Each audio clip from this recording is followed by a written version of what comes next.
तो अनुभूति जो यहाँ होता है वो तो अलौकिक है। और बाबा का जो एनर्जी है वो तो मुंह से तो बयान नहीं कर पाऊंगी। वो तो रहने का व्यवस्था है और सुविधाजनक होने से थोड़ा रहने का व्यवस्था जो रात में कल यहाँ में ऑल्टीट्यूड भी हाई है और सामान भी इतना इजीली अवेलेबल नहीं होता है। सो उसी हिसाब से थोड़ा थोड़ा आसाम के मुख्यमंत्री जी की धर्मपत्नी आप हैं, तमाम मीडिया चैनल्स को संचालित आप करते हैं। ओवरऑल अगर मैं भारत की बात करूं, किस तरीके की पॉलिटिक्स इन दिनों देखने को मिल रही है? मैं अगर पॉलिटिक्स का बात करूं तो मेरा पति का थोड़ा दायरा है। आप संतुष्ट हैं अभी तक आसाम में जो कुछ गतिविधियां चल रही हैं आसाम सरकार की उनसे? तो 2024 मैं पॉलिटिकली कमेंट नहीं दे रहा हूं। बाकी नमस्कार, मैं हूं सुनीत चौधरी और आप देख रहे हैं पहाड़ी सफरनामा। इस समय हम केदार धाम में मौजूद हैं और मेरे साथ आप देख रहे हैं आसाम के मुख्यमंत्री हेमंत बिस्वा शर्मा साहब की धर्मपत्नी यहां पे पहुंची हुई हैं। मैं उनसे बातचीत करूंगा। मैम, केदार धाम में इस समय आप हैं, पहले तो ये बताइए किस तरीके की अनुभूति हो रही है? बाबा का मैं बहुत सालों से भक्त हूँ और बाबा ने मुझे इस बार सेकंड टाइम बुलावा दिया हुआ है और मन में इच्छा था कभी कोई दिन अगर बाबा चाहे तो कपाट बंद होने का दिन आओ। सो अनुभूति जो यहाँ होता है वो तो अलौकिक है और बाबा का जो एनर्जी है वो तो मुंह से तो बयान नहीं कर पाऊंगी। वो तो बाबा ही सब निर्धारित करते हैं। अच्छा, मैं एक चीज़ आपको बताना चाहूँगा मैम के बारे में। अगर बात करूँ तो तमाम सोशल एक्टिविटी में मैम सक्रिय रहती हैं लगातार। मीडिया चैनल्स की अगर मैं बात करूँ तो पत्रकारिता में भी काफ़ी सक्रिय हैं। मैम, किस तरीके से देखते हैं इस समय पूरे परिदृश्य को? ये जो परिदृश्य केदारनाथ जी के एंड माननीय प्रधानमंत्री मोदी जी जो जैसे ये भव्य केदार का जैसे एक मास्टर प्लान खूब सुंदर से किया हुआ है और यहाँ लास्ट ईयर भी आई थी और इस बार भी आई हूँ। जैसे ये आलोक चित्र जो बनाया हुआ है एक सुंदरता विश्व दरबार में ले जाने के लिए वो बहुत ही जल्दी हो गया और जितना भी यहाँ दर्शनार्थी लोग आते हैं एंड जिस उद्देश्य से बनाया हुआ है वो भगवान बाबा चाहे तो 2023 में कंप्लीट होने वाले थे लेकिन बरसात के कुछ कारण से 24 में हो रहा है।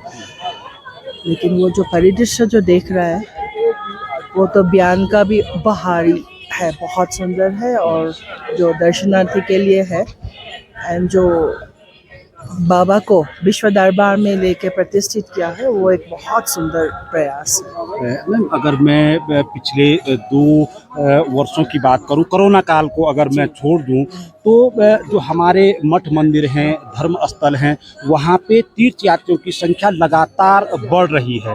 क्या मान सकते हैं जिस तरीके से सनातन धर्म की एक बात चल रही है, एक शुभ संकेत माना जा सकता है?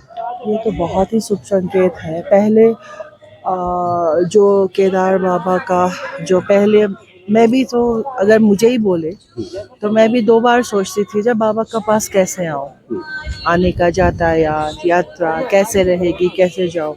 लेकिन अभी प्रशासन और माननीय मोदी जी ने इतना सुंदर से व्यवस्था किया हुआ है और इतना सुंदर से वो प्रचार किया हुआ है। अभी जो जिसका मन में भी था आऊँ बोल के बाबा का लेकिन नहीं आ पा रहा था एंड वो सनातन धर्म का जो धीरे धीरे आगे बढ़ रहा है वो तो पूरा सुंदर से एक दृश्य दिखा हुआ है और आशा करती हूँ इस साल भी जो दर्शनार्थी है 40 लाख खाली केदार बाबा का यहाँ पे आया हुआ है और आशा करती हूँ नेक्स्ट साल और भी ज़्यादा हो और जो हम लोग का धर्म का ध्वजा जो है वो हमेशा ऊंचा उठते रहे। जब मैम हम देख रहे हैं आप लगातार कल से केदार धाम में मौजूद हैं। आरती के समय भी आपको हमने देखा था, इधर उधर पूरे केदारपुरी में आप भ्रमण कर रहे हैं। किस तरीके की सुविधाएं यहाँ पे और होनी चाहिए जो आपको लगा है, क्योंकि एक हाई एटीट्यूड का ये धाम है, यहाँ पे व्यवस्थाएं जुटाना काफ़ी टफ हो जाता है। जी। क्या कुछ ऐसी चीज़ें होनी चाहिए जिससे कि उत्तराखंड सरकार, मंदिर समिति या स्थानीय प्रशासन अगली यात्रा के लिए अच्छी तरीके से देख सके? यहाँ पे जो देखा जाए यात्री का जो आगमन हो रहा है वो दिन ब दिन बढ़ता जा रहा है, लेकिन प्रशासन बहुत सुंदरता से मेंटेन भी कर रहा है।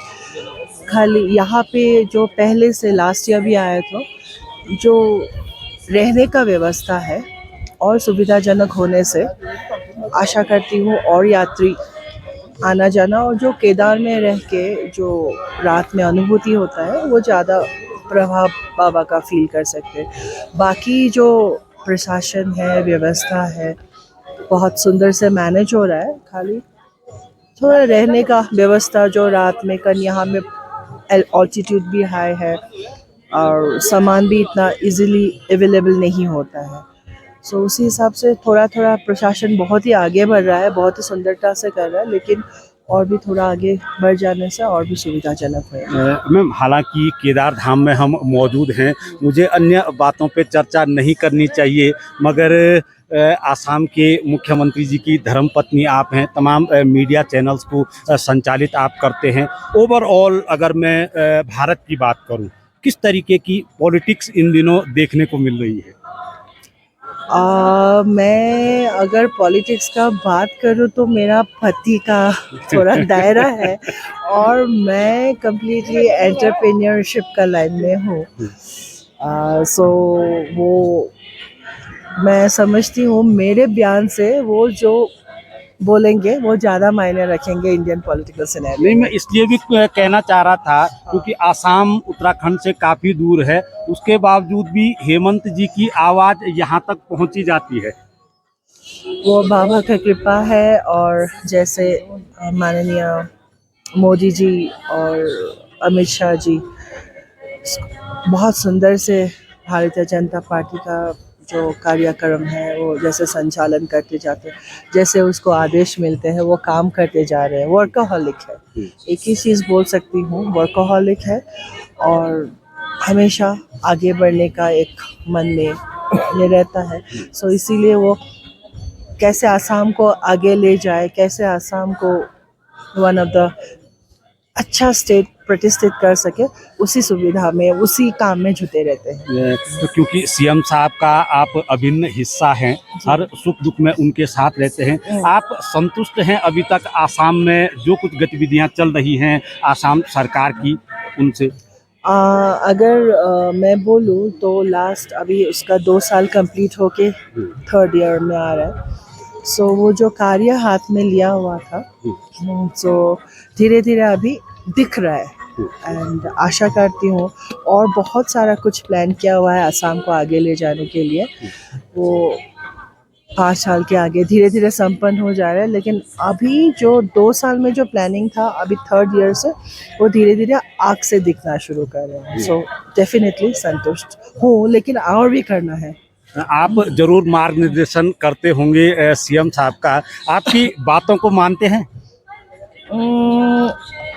हमेशा we are always a family, like कभी पूछते हैं, कभी रात लेके जाते हैं तो दिखाते हैं ये मैंने ये क्या वो क्या, तो मेरा जो मतामत होता है, मेरा जो बोलने हैं वो बोलती हूँ, लेकिन कैसे वो इम्प्लीमेंट करना है उसका दायित्व है। मैम 5 राज्यों में चुनाव चल रहे हैं इस समय, किस तरीके से देख रहे हैं?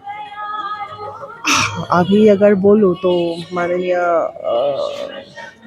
हेमंत जी, सो वो तो अभी छत्तीसगढ़ में इलेक्शन, जो 5 राज्य का अभी तक जो देख रहा हूँ, ओपिनियन पोल्स देख रहा हूँ, तो कम्प्लीटली सक्सेस स्टोरी दिख रहा है। ओपिनियन पोल तो कुछ अलग अलग ही कह रहे हैं। ऐसा नहीं है, लाइक ओपिनियन पोल जो होता है वो तो सर्वे के तौर पे ही होता है। सो देखते हैं। तो 2024 मैं पॉलिटिकली कमेंट नहीं दे रहा हूँ, बाकी अब भगवान के ये पूछिए, मैं बोल सकती हूँ, लेकिन पॉलिटिकल में भूल चूक हो जाए कल मैं इस लाइन पे तो हूँ नहीं, तो इसीलिए। मैम दूसरी दफे आप उत्तराखंड आए हैं, केदार धाम में आए हैं, कैसा लगा उत्तराखंड? पहले तो बहुत सुंदर।